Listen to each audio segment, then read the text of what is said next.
guys, welcome again to my YouTube channel. Thank you for sharing and liking the first video.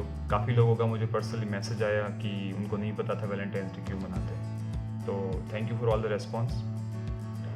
आज ऐसा ही कुछ एक और topic है जिसके ऊपर अपन बात करेंगे। Let me tell you story of a kid, एक बच्चा जिससे मैं मिलके काफ़ी इंस्पायर हो गया, और आप उसकी लाइफ स्टोरी सुनेंगे तो आप भी काफ़ी मोटिवेटेड हो जाएंगे लाइफ के लिए। तो ये कुछ 2 महीने पहले की बात है। मैं यहाँ पे पास में एक स्कूल है जिसके ग्राउंड में मैं यहाँ रनिंग करने के लिए जाता हूँ रेगुलरली अपनी वाइफ के साथ में मॉर्निंग में। एक दिन मुझे कुछ इंपॉर्टेंट काम था मॉर्निंग में, तो मैं मॉर्निंग में नहीं जा पाया, मैं शाम को गया। 7:30-8 बजे की बात होगी।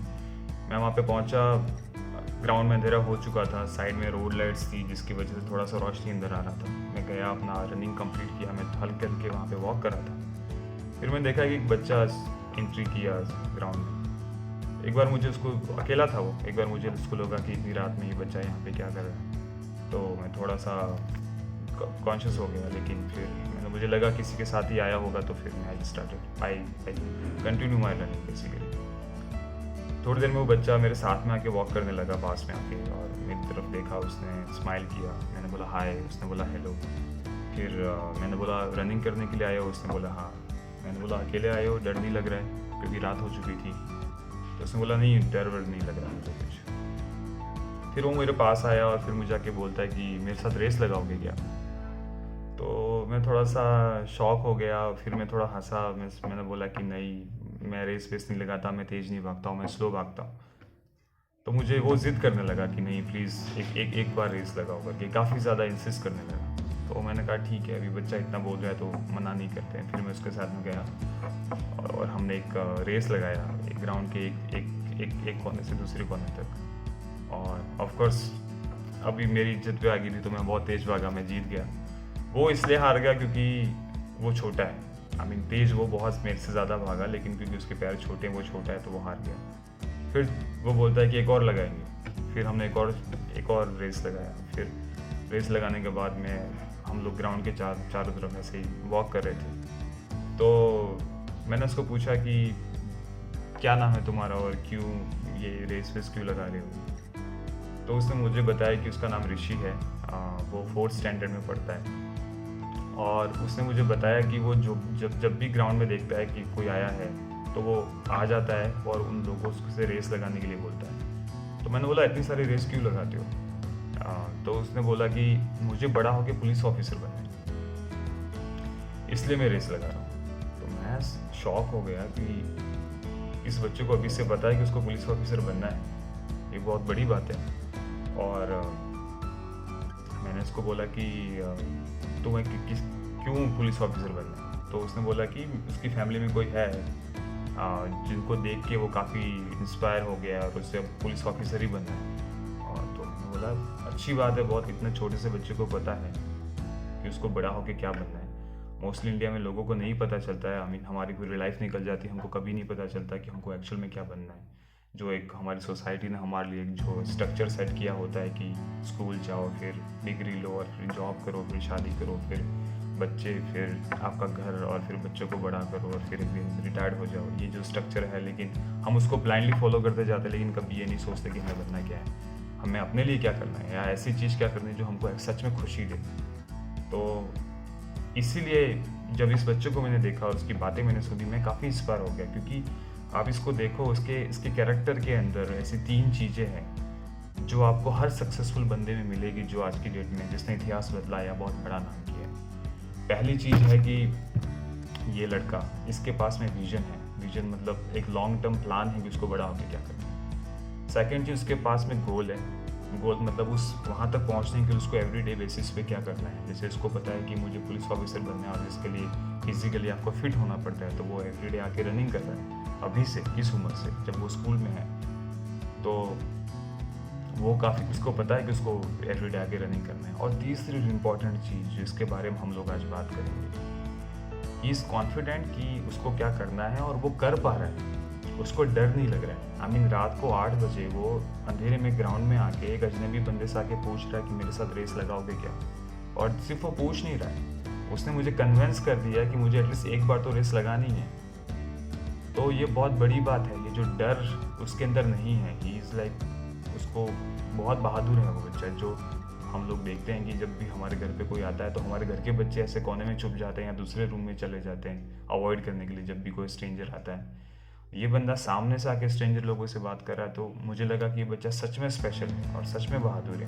तो इसलिए मैं बहुत ज़्यादा इंस्पायर हो गया।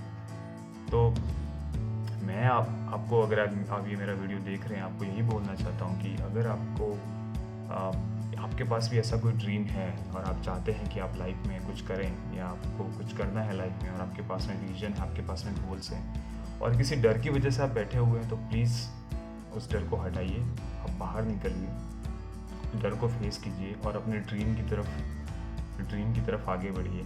और जब भी आप आगे बढ़ेंगे और ऐसे कोई ऑब्स्टेकल आपके सामने आएगा, तो 2 लाइनें हैं जो मैं हमेशा अपने आप को बोलता हूँ जब भी मेरे लाइफ में ऐसा कुछ आता है कि मैं ब्लॉक हो जाता हूँ और आगे नहीं बढ़ पाता। तो ये 2 लाइन आप हमेशा याद रख सकते हैं।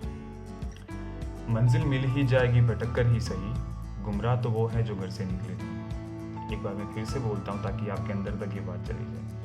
मंजिल मिल ही जाएगी भटक कर ही सही, गुमराह तो वो है जो घर से निकले नहीं। तो जब भी अगर आप अपने घर से निकलते हैं अपने ड्रीम को फॉलो पे या पैशन को फॉलो करने के लिए, और जब भी आपको डाउट होता है खुद पे, तो ये लाइन अपने आप को बोलिए और आई एम श्योर कि आप जो भी पाना चाहते हैं उसको पाएंगे। क्योंकि और अगर आप नहीं भी सक्सेस पाते हैं, लेट्स से 10-15 साल की मेहनत के बाद आप सक्सेसफुल नहीं भी होते हैं, लेकिन एक चीज़ जो सबसे अच्छी है अपने ड्रीम को फॉलो करने की में, वो ये है कि आपकी जो खुशी आप ढूंढ रहे हैं वो आपके डर के जस्ट पीछे बैठी हुई है। द मोमेंट आप अपने डर को फेस कर लेते हैं, आपकी लाइफ में बस खुशी ही रह जाती है, डर नहीं रहता वहाँ पे। तो प्लीज़ बाहर निकलिए अपने घर से और आप जो भी पाना चाहते हैं उसको फॉलो करिए, and I am sure that you will get success. Second चीज़ जो मैं आपको बताना चाहता हूँ, अगेन रिलेटेड टू डर होने की, हमारी जो इंडिया में जैसे बच्चों की परवरिश होती है, पेरेंट्स जो होते हैं वो काफ़ी प्रोटेक्टिव होते हैं अपने बच्चे के लिए, कभी भी उसको किसी टफ सिचुएशन को फेस नहीं कर देते। जब वो बड़ा हो रहा होता है उसको हमेशा प्रोटेक्ट करके रखते हैं। ऑफकोर्स वो उससे बच्चे से प्यार करते हैं, इसलिए प्रोटेक्ट करते हैं, लेकिन कभी कभी ये जो प्रोटेक्टिवनेस है वो एक्चुअली बच्चे को डरपोक बना देती है। मेरा एक फ्रेंड है पंजाब का, हम लोग एक ऑफिस में काम करते हैं, उसने मुझे एक स्टोरी बताई थी। एक बार वो अपने गाँव गया था, उसके गाँव में एक रिटायर्ड फौजी हैं, उनसे मिलने के लिए गया। वो अपने दोनों घर के बाहर बैठे हुए थे और पास में उसका एक फौजी का एक पोता था, बच्चा था छोटा, वो खेल रहा था। और बीइंग अ चाइल्ड वो अगेन कुछ ऐसी छोटी मोटी शरारत करने लगा जैसे छोटे बच्चे करते हैं। तो अंदर से वो फौजी की बहू आई और अपने बच्चे को उसने डांटना शुरू कर दिया। फौजी ने देखा, नॉर्मली रिएक्शन क्या होता है कि हम भी बच्चों को डांटना चालू करते, लेकिन फौजी ने ऐसा नहीं किया। फौजी ने कुछ और किया। फौजी ने अपनी बहू को बुलाया और उसको धीरे से कहा कि इसको डांट मत, तो उसको इसको डांटेगी तो वो डरपोक निकल जाएगा। आप सोचिए, ये बहुत बड़ी बात है। फौजी को पता है कि डर क्या होता है और फौजी को ये पता है कि उस डर से जीतना कैसे है, इसलिए उसने अपने बहू को ये बोला। अब इमेजिन कीजिए कि आप 15,000 फीट पे आप दुश्मन आपके ऊपर फायरिंग कर रहा है, कारगिल जैसी जगह पे आप फाइट कर रहे हैं, अभी चट्टान के पीछे छिपे हुए हैं।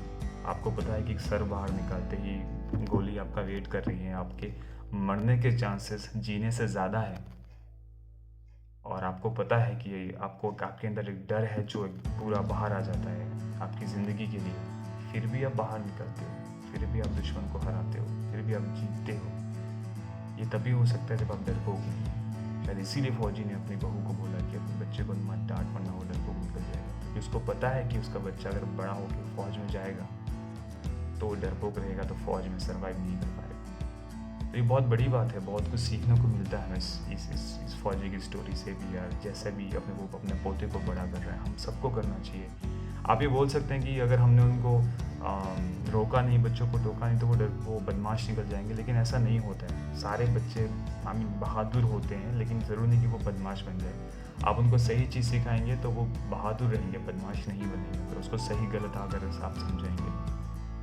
तो ये 2 चीज़ें जो मैं कहना चाह रहा था। और आप जो भी एग्जाम्पल देखेंगे लाइफ में, जिन भी लोगों ने इतिहास बदला है, सुभाष चंद्र बोस हो गया, भगत सिंह हो गए, या हमारे प्राइम मिनिस्टर, ये सारे लोग अपने बचपन से ही बहादुर हैं। वो ऐसा नहीं कि प्राइम मिनिस्टर बनने के बाद उनको अचानक से ये करेज आ गया, वो बहादुर बन गए और बड़े बड़े वो फैसले ले रहे हैं। बचपन से ये लोग बहादुर हैं, तभी आज बड़े होकर वो बड़े-बड़े फैसले ले रहे हैं। तो बहुत ज़रूरी है कि हम हमारे बच्चों को बहादुर बनाएँ। ये बच्चे बड़े होकर जब आईएएस बनेंगे, आरएस बनेंगे या आईपीएस बनेंगे या फिर पॉलिटिशियंस बनेंगे, बहुत ज़रूरी है कि अभी से उनके अंदर हम ये चीज़ हैबिट डेवलप करें कि वो टफ़ चीज़ों को फेस कर सकें, ताकि कल की डेट में जब वो उन्हें बड़े डिसीजन लेने वो अपनी कंट्री के लिए, अपनी सोसाइटी के लिए, तब वो ले सकें। तो बहुत ज़रूरी है कि हम उनको अभी से टफ़ बनाएं। I hope you like the video, और please do share with all your friends and comment ज़रूर कीजिएगा। अगर आप मेरी बात से एग्री नहीं करते हैं तो फिर तो पक्का कमेंट कीजिएगा, ताकि मुझे पता चले कि आप क्यों एग्री नहीं करते हैं। I can improve. I am really looking forward for your feedback, और I will see you in my next video. Thank you. Cheers. Bye.